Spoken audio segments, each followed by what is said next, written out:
Hello there. Hello, hello, hello, hello, hello. Hello, hello, hello. It is so good to see y'all today. I am looking through some items that things I wrote 14 years ago. And one of them is in Psalm 3, and it was 2006. And I just felt led to talk about that today. So interesting to me, the season of life that we are all in and how we are all handling it, working through it. Some people are living under a rock. Some people are living on the rock. Some people are being crushed by the rock, whether there's health issues, financial issues, um, depression issues. I have a friend whose car continues to break down, and they've been going through some um, really feeling defeated. And that is hurtful for this person. They love God. They want um, to stand strong and trust, but it's been like an uphill thing.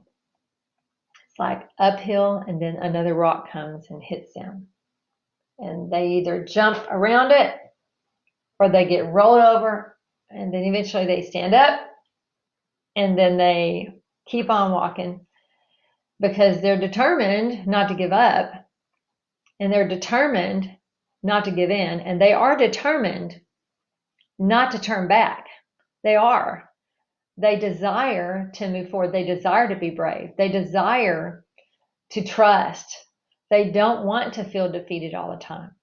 They don't want to feel like everyone, including God Himself, is against them. And so every day they make a new evaluation. Every day they make a new adjustment to their thought processes so that the perspective is from a place that is a healthy place versus a place where they would feel severely discouraged or remain severely discouraged or even discourage um, the people around them because of how they feel. Does that make sense? And so that's kind of what it seems like this season is even here today. There are many people going through some things, and you wonder how on earth will we all walk through this. And we live in America. Most of us live in America who will listen to this. And we're so used to getting things right this minute and having our needs met. And do I want to say that we are spoiled? I don't. Do I want to say that we're entitled? I don't. Are there some people that are entitled? Absolutely. Are there some people that are spoiled? Absolutely. And there are folks that have worked really, really hard to be in a place where they do have more than survival, and they aren't arrogant about it. They're just living their lives, and they're giving out of their surplus and giving out of what they have. And so, listen, everybody's in a different place. However, that being said, everybody's getting hit in this season with precautions and with some strangities in the atmosphere. And so I was looking at Psalm 3, and I wanted to bring that today to the table, Psalm 3. And I'm going to read some out of the Passion Translation, but I'm also going to read out of the translation I was using in 2006, which honestly, I really honestly don't remember what translation it was. I do not know what translation it was. I don't. I wish I did, but I don't know that it really matters because the context is still the same, right? And so this is the story about David and what was happening with him when he was running from his son, Absalom. Can you imagine running from your son? Can you imagine your own child, adult coming after you, adult child coming after you to kill you? Can you imagine your own child coming after you because they want your position? They want your riches. They want what you have. They become so jealous. They become so intentional about wanting what the king has, so much that you're willing to kill your own son. To me, that is some major heart issues. Some major problems on the inside exist for a man who wants to kill another man who basically who has loved him through a lot of stuff. Now, did David have problems? Sure, he did. Was David the perfect father? I'm confident that he was not. But where do we get to be responsible for our own heart issues as adults, right? As adults, we can still make a choice and choose to turn away from that pit of anger on the inside or that jealousy and that sort of thing. And so Absalom was after King David. And as he was fleeing from him, these are some of the words that he apparently penned. Lord, I have so many enemies, so many who are against me. Now, he didn't call out his son, but I'm sure it felt like more than just one. Did Absalom have a whole army who had pitted against the king to come with him to kill him? Who knows? Maybe he did. You can look this up yourself in the Bible, and you can read about it yourself and discover all sorts of interesting things about the lives of these. I believe that it is in 2 Samuel chapters 15 through 18. You'll find context and you'll find information. And so listen to how they whisper their slander against me, saying, look, he's hopeless. Even God can't save him from this. Wow, this is how David felt. This is how David felt with his own son coming after him to kill him. But what was David's core? What was David's place on the inside where he had already had an equity built with God?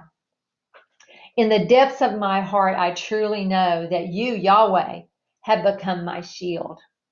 You take me and surround me with yourself. Your glory covers me continually. You lift high my head when I bow low in shame. I've cried out to you, Yahweh. From your holy presence, you send me a father's help. Don't you find it interesting that here David is being chased by his own son, right? He's the father, and now David knows who his true father is. He knows Creator God was his true father. It's like, I turn to you as a father because I'm a father and my son's trying to kill me. I need the wisdom of a father. I need the wisdom of a father. What to do with a son who's betraying me? What to do with someone who I raised who wants to literally kill me? David sought real wisdom in that situation. He didn't just turn and want to chop off his son's head. Why? Because he loved his son. It wasn't his intention of his heart. So David continues in Psalm 35. I'm reading. So now I'll lay down and sleep like a baby, and then I'll awake in safety, for you surround me with glory. Even though dark powers prowl around me, I won't be afraid. So David is choosing not to be afraid with his son coming after him to kill, steal, and destroy him. I simply cry out to you, says David. Rise up and help me, Lord. Come and save me. And you will slap them in the face. Wow. So he's like, look, hey, you'll take care of my enemy. I can't take care of them. You take care of them. You'll break the power of their words to harm me. Do you get that? He said, you'll slap them in the face. Why? Because in the face is where the mouth is. You will break the power of their words to harm me. My true hero comes to my rescue. For the Lord alone is my Savior. What a feast of favor and bliss he gives his people. He gives his people. So this is how David responded to his own son coming to kill him, to steal the throne, and to destroy what David had so he could have it. He wanted to destroy David so he could have what David had. That took some uh, guts there. That took some foolish courage there to come after the throne. So let's say you're in a situation where there are many who have risen up against you, or you feel like they've risen up against you. Maybe your health has come after you to steal your life, to destroy your confidence and your strength. Maybe you're in a place where you are feeling like the thoughts in your own head are slandering you and trying to damage you, trying to bring you into a place of harm, either self-harm or to harm others. I don't know, but there's some great principles in here with the pathway that David took that we can look at. So in 2006, this was my study. Every day I was doing a study on the Psalms. And the point of my study was, what is my part and what is God's part? What is my part? What is God's part? Now, 14 years later, I've changed a little bit in my position, but I can see how we cooperate with God, how he lives inside of us. Then God was a little bit more farther off for me. He was a little more out here, like I'm having a conversation with someone like across over here. Hi, how are you? But now I realize this Father that I have is inside. This Father is here. The Son is here. The Spirit is here. So it's closer than I thought then. And David, I believe, had that kind of life. He believed this God was right here, up close and personal. He knew he came from God, and he knew he would return to God. And he knew that life that he had was to live with God. That was major, major revelation.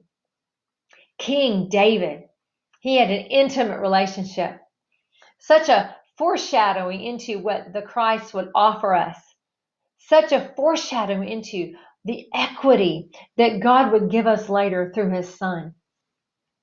So what is my part? My part is to cry to the Lord. That's my part. My part is to include him in everything that's happening in my life. Does he already know? Absolutely he knows. Oh my goodness, God is omniscient. He's inside you and he's around you. He created everything. So of course, he knows.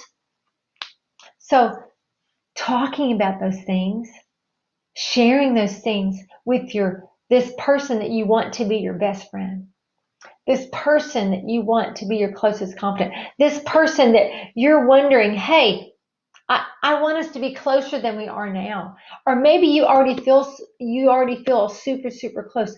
I don't know.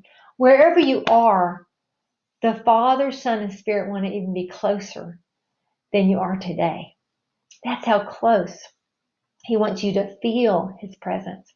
Not just to acknowledge, yay, I know you're here. I know you live inside of me. Woohoo, yay. No, close, so that no matter where you go, no matter what you do, you know the voices and the thoughts and the ideas on the inside of you are from him. When they're from the perspective that thinks about life and living, not just surviving, not just not endangering, not from a place of feeling stricken, but a place of confidence of, look, I know you're here. So draw me closer. So you cry out to the Lord in that place of closeness. And you meditate on him. You meditate on hearing him and him answering you. You meditate on the voice of God, the thoughts of God. Listen, maybe you did not have a good father, and you cannot imagine God being your father. Maybe you've heard stories and you think that God killed his son to save the world. Some of those translations and some of the way things were interpreted truly were not interpreted from the heart of Father. Father and Son had this grand agreement to bring salvation to humanity. To humanity. And the Son willingly gave his life for humanity. There wasn't a killing. There was a giving. There was a surrender. There was a perfect place of sacrifice where Jesus, before he became the Christ, where Jesus chose the sacrifice so that as he died as us and was buried as us, as he was resurrected as us, we could live as them. That's powerful. That's the power of relationship. That's the power of union. That's the power of this unity we have, opportunity to walk in and live in. So also, our part is to lay down and to rest and to not be worried. Does that mean you do nothing? No, that's not what it means. That doesn't mean you go, okay, I'm just going to lay here and you're going to pay my rent. No, you might have to get up and you may have to go get a job. I'm just going to lay here and I'm going to expect groceries to come to the front door. No, you might have to do something else. But it's from relationship. It's from this place in here. The very breath inside of you, whether you believe it or not, is from this ruach, this breath, this God who created you, living inside of you, living and moving and breathing and having a life inside of you while you have life inside of them. It's relationship as you find solutions for the quandary you're in, as you find solution for the mess that you've made, the mess that you're in. And then the other portion that David shared that he did was sleep. He slept. Did you know when you sleep, healing takes place? Healing takes place in your body when you sleep. Healing comes. From 10 p.m., I believe, to 2 a.m., there's this healing that takes place in our physical bodies. David's like, I'm going to sleep. I'm going to let God heal my heart. I'm going to let God heal my wounds because I'm not turning on my son. And then waken. Our part is to awaken. Awaken. There's a place where you awaken to the ones who live inside of you. There's a place where you awaken to what is the solution? What is the answer? How do you move forward? What are you going to do about this? What are you going to do about that? How are you going to respond this way? How are you going to respond that way? There are places where we must awaken to hear. And then it's be not afraid of the people. Why? Because there were people coming after David to kill him, to steal from him, to destroy him. And he had to make a decision to be not afraid of people, including his son, to not be afraid of his son. You know, when you're in fear, you act irrationally. When you're in fear, you don't make a proper assessment of situations so that what you respond with is out of a place of wisdom. And he said his other part was to calmly think of God's blessing. I bet that in the physical realm, David did not feel like he was being blessed. If he was running for his life, maybe he was running through the desert, running through some jungles, running without water. Maybe he was hiding behind corners. I don't know. But the man was running for his life. And do you know what I think part of it was, honestly? Part of it was because he didn't want to turn on his son. I realized that Absalom was a strong young man, but David was strong into him being older. And I don't think David wanted to be faced with killing his own son. I really don't. I think that he wanted to avoid that conflict, and so he ran. I don't think it was just, oh, my son's coming to hurt me. I think it was also, wow, if something happens, I'll be faced to kill my son. I don't think he could have lived with himself. I don't think that would have been what he wanted. So what is God's part? What is God's part? This is my part. This is your part. This was David's part when he was running from his son Absalom. So what is God's part? God's part is to be your shield. To be your shield. To be your shield. God's part is to be your shield, to be my shield. Can you imagine a shield? Matter of fact, I have a one of those soldiers that I put all sorts of labels on when I do teaching on the armor of God. And the shield, it's you hold it here, and you can hold it up to prevent you from having your head whacked off.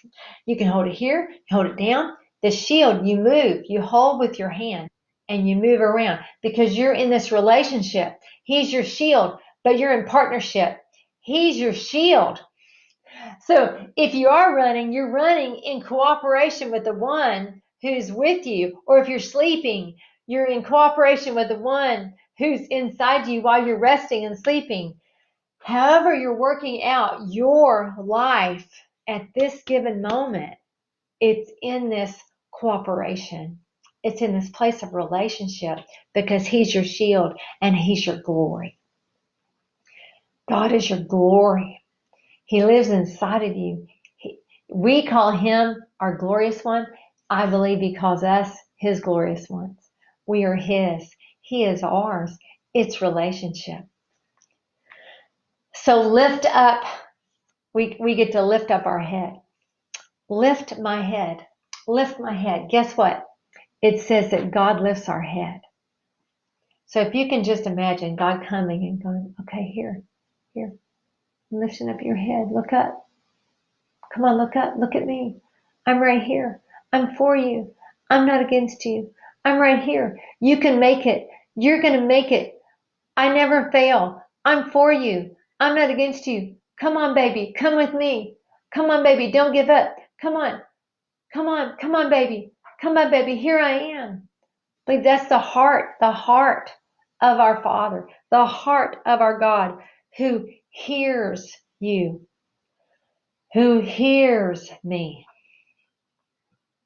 who answers you, who answers me. Listen, God gave me a word back in December, gave me a song.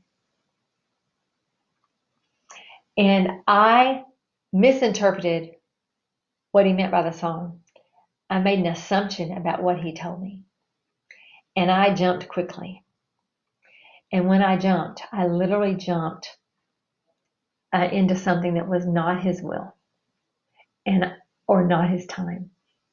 And I didn't know for a month later where it was clear that was not what I was supposed to be doing. It was not only exhausting, but it was ripping me apart in ways that I had no idea it would do. Was the word of the Lord correct? Absolutely. How I applied it, however, was not. I needed to have clarity. I needed to not make presumptions. I needed to have clarity on what the voice was saying and what he meant by what he was saying. It says he sustains me. He answers me. He sustains me. So after that, guess what happened with me? God gave me another song. Now you got to hear me. God giving me songs is unusual. That's not my normal jam.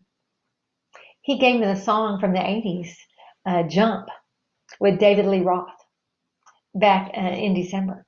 And then he gave me another song, Turn the beat around, love to hear percussion, turn it upside down, love to hear percussion, love to hear it, love to hear it.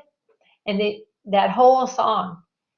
And because I'd already learned from misinterpreting what he meant by jump, oh my gosh, I stopped and said, okay, what are you saying? What are you saying to me? And I began to listen, Do you know, it took me a month and a half to even get and even understand, it might have even been 2 months, to even understand what the hey. And do you know what he was saying? He was telling me that I had something happening in my digestion, and it was going the wrong way. My digested, my digestive flow literally was going in the wrong direction, and had been since early January. Now we're in March now. And he was saying to me, I needed to turn that rhythm around. I needed to take action. I needed to get a solution. And little by little, he led me to someone specific who gave me a specific person to go see, who helped me understand. I had a physical issue, a function issue.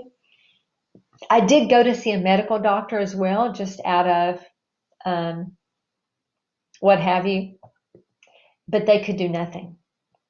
They couldn't help me.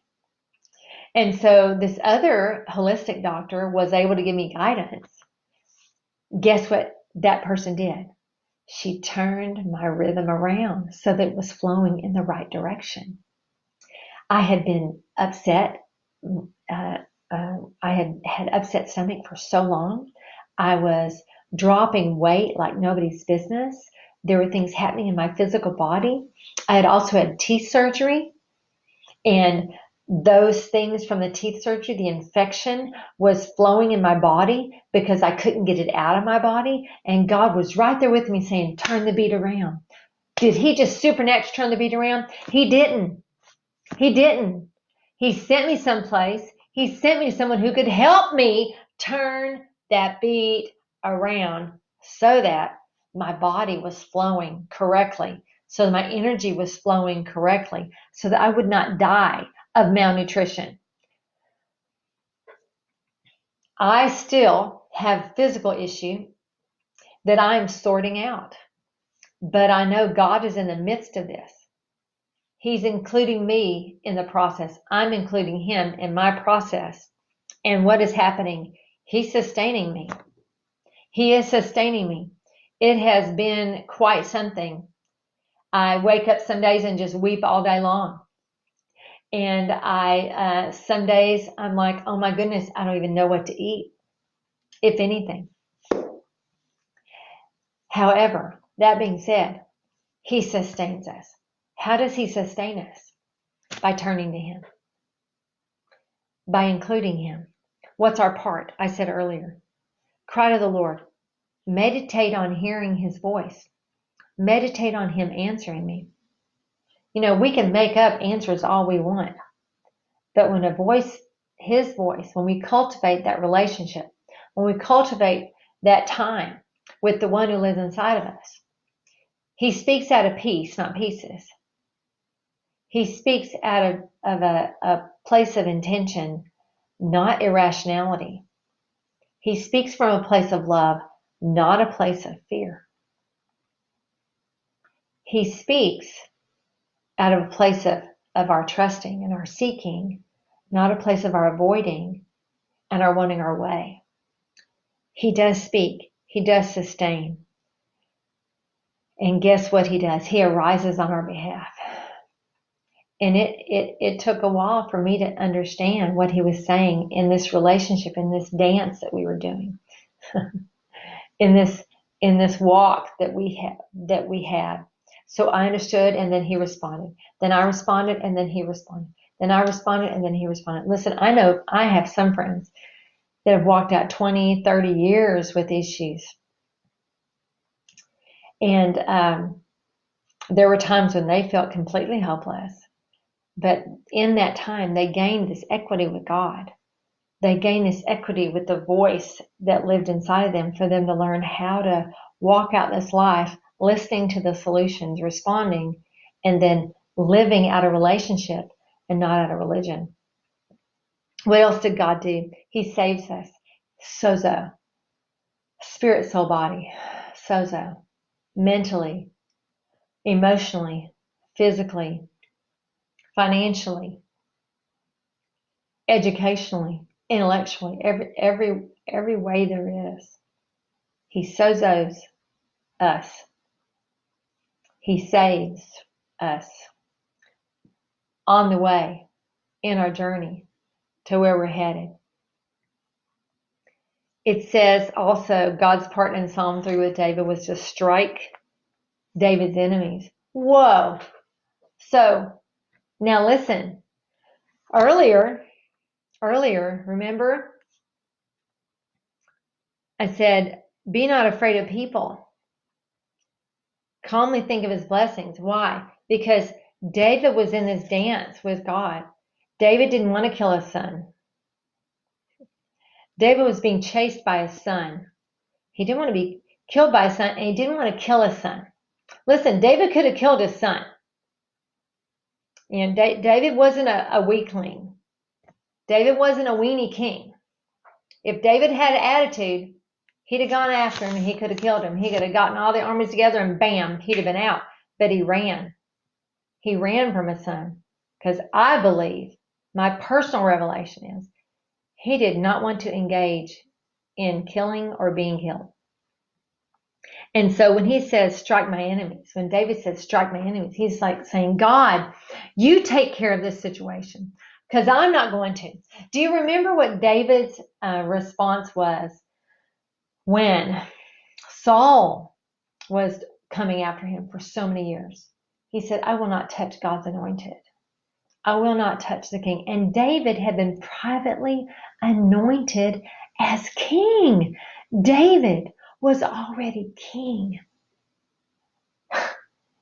He was legally king, meaning from God, even though he wasn't legally king on the planet. And yet, he says here, strike my enemies, because he's not going to touch his son. And he says, break the ungodly, saying, God, you take care of this situation, because I'm not going to. I'm not going to retaliate. I'm not going to take revenge. I'm not going to poison. I'm not going to be the one who ends my son's life. But in this place, at this time now, David's king. He could have done anything he wanted. Anything he wanted. He did not. So he says, save me. God saves us and God blesses us. God saves us and God blesses us. God saves us and God blesses us. Listen, there is more to the story with Absalom and with David, his dad, and with King David. There's so much to that story. It's rich. There's much to understand. This is just one portion, one angle, one perspective. You can read more. 2 Samuel chapters 15 through 18. And this particular psalm is actually starts in verse 7. Arise, O Lord, to save me. Listen, we are in a season of life, many of us, where we're like, Lord, rise and save me. Lord, give me direction. Lord, show me what my part is. Show me, God, because I just lean into you for you to direct me. I lean into you for you to show me the steps I'm supposed to take. I lean into this one who lives inside of me, Father, Son, and Spirit. They are the key. Leaning is the key. Leaning is the key. It's funny, this was my sister's. I gave it to my sister Marianne years ago, and I was with her when she passed away years ago as well. It's funny that I'm wearing this key today. I felt really led to really wear it recently because there's a key. Hearing, listening, not out of a place of strife, not out of a place of striving, not out of a place of exhaustion. Though listen, if you're striving, God's still there for you. You know, He'll never leave you. He'll never forsake you. He's there for me. There are days when I am exhausted.